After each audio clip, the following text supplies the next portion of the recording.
সবাইকে স্বাগতম জানাই শিক্ষামূলক এই চ্যানেলের পর্দায়। তো আজকে আলোচনা করব এনইপি ফোর্থ সেমিস্টারের হিস্ট্রি মেজরের পেপার কোড 4020 মানে সেকেন্ড পেপারের ফাইনাল সাজেশন নিয়ে তোমাদের ফোর্থ সেমিস্টারের। তো ফার্স্ট পেপারেরটা আজকে পরীক্ষা, তো আমরা সেটা আপলোড করতে পারিনি সময়ের অভাবে ইউটিউবে, তবে যারা নোটস নিয়েছিল তাদেরকে আমরা দিয়ে দিয়েছিলাম।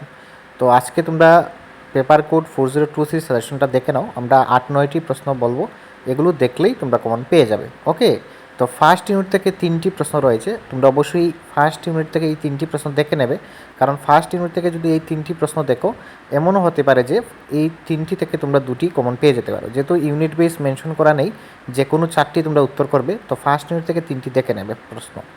সেকেন্ড ইউনিট থেকে 2টি দেখলে হবে, সেকেন্ড ইউনিট থেকে 2টি দেখলে অবশ্যই একটি প্রশ্ন কমন পেয়ে যাবে। তো ফার্স্ট ইউনিট থেকে 3টি আর সেকেন্ড ইউনিট থেকে তুমি 2টি দেখলে টোটাল 5টি প্রশ্ন হলো তোমাদের। এই ছিল তোমাদের সেকেন্ড এবং ফার্স্ট ইউনিটের সাজেশন। এবার দেখো থার্ড ইউনিট। থার্ড ইউনিট থেকেও 3টি প্রশ্ন রয়েছে, 2টি তো অবশ্যই দেখবে, সম্ভব হলে থার্ড ইউনিট থেকে 3টি প্রশ্ন দেখে নেবে, তাহলে তোমাদের থার্ড ইউনিট থেকেও এমনও হতে পারে থার্ড ইউনিট থেকে 2টি প্রশ্ন কমন পেয়ে যেতে পারো। তো থার্ড ইউনিট থেকে অবশ্যই 3টি দেখার চেষ্টা করবে, 3টি সম্ভব না হলে অবশ্যই 2টি তো দেখবেই। এই হলো 60টি প্রশ্ন।